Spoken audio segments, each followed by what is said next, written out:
ناظرین کرام، آج کا ہمارا ایک ایسا موضوع جو دلوں کو جھنجھوڑ دیتا ہے، روح کو جگا دیتا ہے اور انسان کو اللہ والوں کے مقام و مرتبے کی پہچان کرواتا ہے۔ مجذوب کوئی عام شخص نہیں ہوتا، بلکہ یہ وہ ہستیاں ہوتی ہیں جو عشق الہی میں فنا ہو چکی ہوتی ہیں۔ مجذوب کون ہوتا ہے؟ مجذوب لفظ جذب سے نکلا ہے۔ جذب کا مطلب ہے کسی شے کا مکمل طور پر اپنی طرف کھینچ لینا۔ جب بندہ اللہ کی محبت میں ایسا کھینچتا ہے کہ دنیا، مال، عہدے، شہرت اور ہر شے اس کی نظروں سے گر جاتی ہے اور بس اسے اللہ ہی اللہ نظر آتا ہے، تو وہ مجذوب کہلاتا ہے۔ یہ لوگ بظاہر عام انسانوں سے مختلف لگتے ہیں، کبھی خاموش، کبھی مسکرا رہے، کبھی رو رہے، اور کبھی ایسے کلمات کہے جاتے ہیں جو عام عقل سے ماورا ہوتے ہیں۔ لیکن یاد رکھیں، اللہ کے دوستوں کو حقیر نہ جانو، کیونکہ وہ تمہاری سمجھ سے بلند ہوتے ہیں۔ جیسا کہ قرآن کریم میں اللہ تبارک و تعالی نے فرمایا، الا ان اولیاء اللہ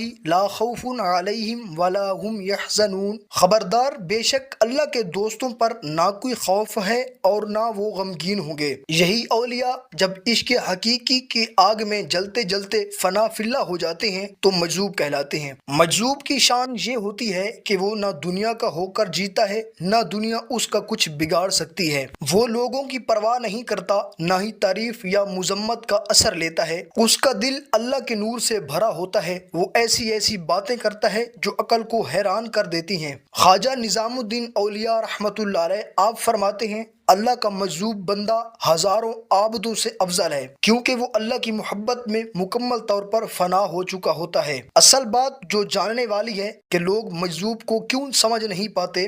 مجذوب بسا اوقات ظاہری شریعت سے ہٹ کر نظر آتا ہے، لیکن یہ اس کی باطنی کیفیت کی شدت کی وجہ سے ہوتا ہے۔ وہ ظاہر کی دنیا میں ہوتا ہے، مگر اس کا دل اللہ کے عرش کے ساتھ جڑا ہوتا ہے۔ ایک عام انسان صرف عمل کو دیکھتا ہے، لیکن اللہ نیت اور دل کو دیکھتا ہے۔ اس لیے شیخ سعدی رحمۃ اللہ علیہ نے فرمایا، اولیاء اللہ کی شان کو نہ تول، کیونکہ تو خود ناقص ہے اور وہ کامل ہیں۔ یہ بھی بات یاد رکھیں کہ مجذوب کی دعائیں فوراً قبول ہوتی ہیں، کیونکہ وہ اللہ کے محبوب ہوتے ہیں۔ ان کا دل شکایت سے خالی اور ذکر سے لبریز ہوتا ہے۔ مجدد الف ثانی رحمۃ اللہ علیہ نے فرمایا، اگر مجذوب تمہیں بد دعا بھی دے دے تو اس میں بھی تمہارے لیے خیر ہوگی، کیونکہ اس کی زبان اللہ کے حکم کے تابع ہوتی ہے۔ اور مجذوب ولیوں کی کرامات میں سب سے بڑی کرامت یہ ہوتی ہے کہ وہ دلوں کو اللہ سے جوڑ دیتے ہیں۔ ان کے ایک جملے سے، ایک اشارے سے، ایک نظر سے انسان کی زندگی بدل جاتی ہے۔ ہمیں چاہیے کہ مجذوبوں کی عزت کریں، ان کی باتوں کو طنز یا مذاق نہ بنائیں،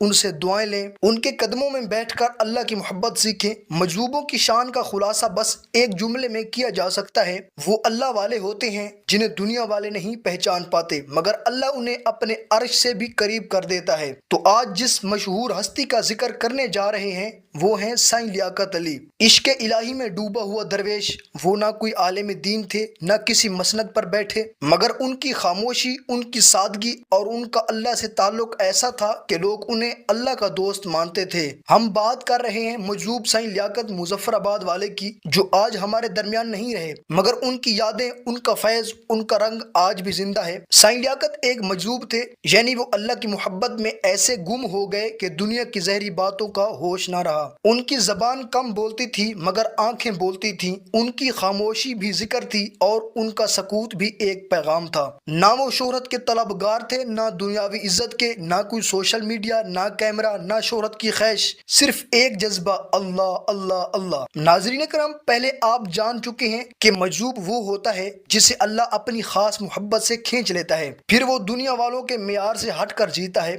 بعض اوقات اس کی حرکات دنیا کو عجیب لگتی ہیں، لیکن در حقیقت وہ بندہ رب کی حضوری میں ہوتا ہے۔ سائیں لیاقت بھی انہی مجذوبوں میں سے ایک تھے۔ کبھی کھلے آسمان کے نیچے، کبھی دریا کے کنارے، کبھی کسی ویران راستے پر اللہ اللہ کرتے دکھائی دیتے، اور سائیں لیاقت تقریباً روڈ پر زیادہ تر ایک بڑا سا دیگچا گھسیٹتے ہوئے نظر آتے، کبھی ہنستے، کبھی روتے، کبھی خاموش، مگر دل ہر وقت اللہ کی یاد میں مصروف۔ سائیں لیاقت کے قریب جانا آسان نہ تھا، کیونکہ وہ کسی جگہ کے پابند نہ تھے، لیکن جو ان کے قریب گیا اس کے دل کو سکون ملا۔ لوگ کہتے ہیں ہم ان سے ملاقات کے لیے جاتے تھے، مگر وہ کچھ کہے بغیر ایسا کچھ کہہ جاتے جو دل پر اثر کرتا تھا۔ اکثر ان کے پاس بیٹھنے والے لوگ صرف ان کی موجودگی سے فیض پاتے، اور یہی اولیاء اللہ کی نشانی ہے۔ سائیں لیاقت کی زندگی نہایت سادہ تھی، نہ قیمتی کپڑے، نہ آرام دہ بستر، نہ کوئی ذاتی مکان، بس ننگے پاؤں، پھٹے پرانے کپڑے، مگر چہرے پر سکون اور نور۔ اکثر کچھ کھاتے نہیں، صرف پانی پی کر کئی دن گزار دیتے۔ ان کی خوراک بھی اللہ کا ذکر تھی اور ان کی نیند بھی عبادت سے بہتر ہوتی۔ نوجوان کی زندگی کیسے بدل گئی؟ ایک نشے میں ڈوبا نوجوان سائیں لیاقت کے قریب آیا۔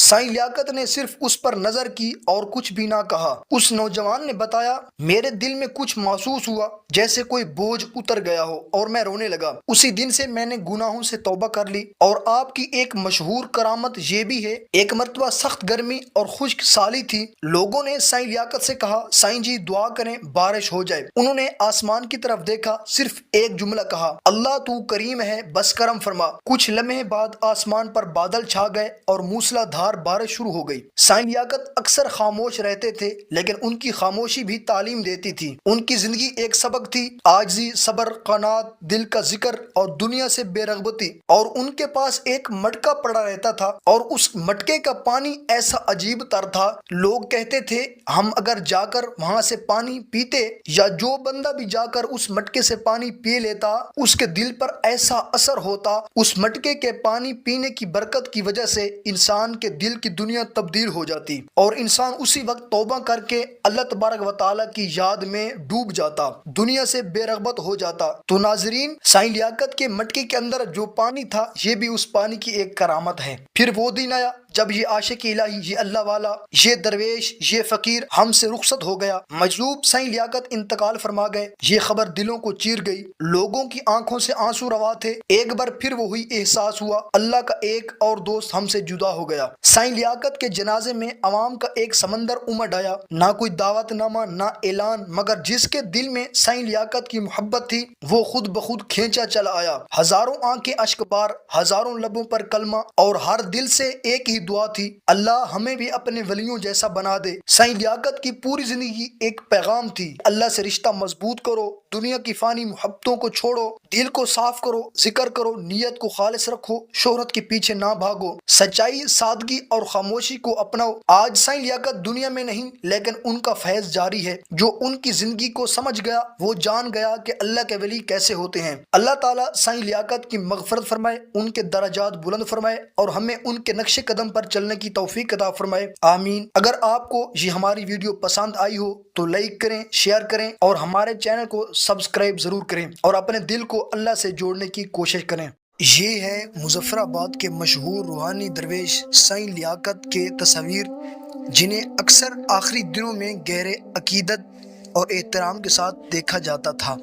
مظفر آباد میں انہیں دیگچہ والی سرکار کے نام سے جانا جاتا تھا، کیونکہ وہ لوہے کے ایک بڑے برتن دیگچہ کو رسی سے باندھ کر سڑکوں پر گھسیٹتے تھے۔ شہر میں عموماً شہداء چوک پر انہیں دیکھا جاتا، جہاں وہ گاڑیوں میں خاموشی سے سوار ہو جاتے اور چلتے جاتے۔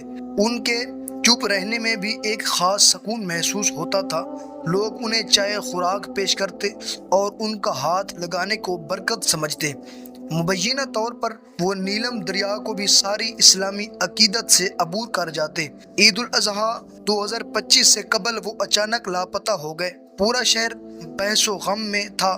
تقریباً 5 دن بعد راولپنڈی کے گولڑا موڑ کے قریب ان کی لاش ملی۔ ان کے انتقال کے بعد 2 گروپ آمنے سامنے آئے، مظفر آباد سے آنے والے اور مری سے تعلق رکھنے والے، جو ان کا حق تدفین مانگ رہے تھے۔ بالآخر مظفر آباد والوں کو کامیابی ہوئی، ہزاروں افراد نے ان کی قبر پر شرکت کی۔ کئی لوگ سوشل میڈیا پر ان کو ایک آزاد روح قرار دیتے دکھائی دیے۔ شہر کی روزمرہ زندگی میں ان کا ایک الگ مقام تھا، جہاں ان کی سادگی اور خاموشی خود ایک زبان ہوتی تھی۔ لوگ انہیں مجذوب، خدا کے عشق میں کھو جانے والا کہتے تھے۔ ان کے ہاتھ لگنے کو بھی اپنی زندگی میں خوشخبری جانا جاتا تھا۔ سائیں لیاقت ایک ایسے درویش تھے جنہوں نے اپنی سادگی، خاموشی اور روایتی انداز سے مظفر آباد والوں کے دل میں گہری جگہ بنائی۔ ان کی یاد اور ان کا سفر روحانی کہانیوں میں ہمیشہ باقی رہے گا۔ اللہ تعالیٰ ان کی مغفرت فرمائے اور ان کو اپنے حضور میں بلند مقام عطا فرمائے۔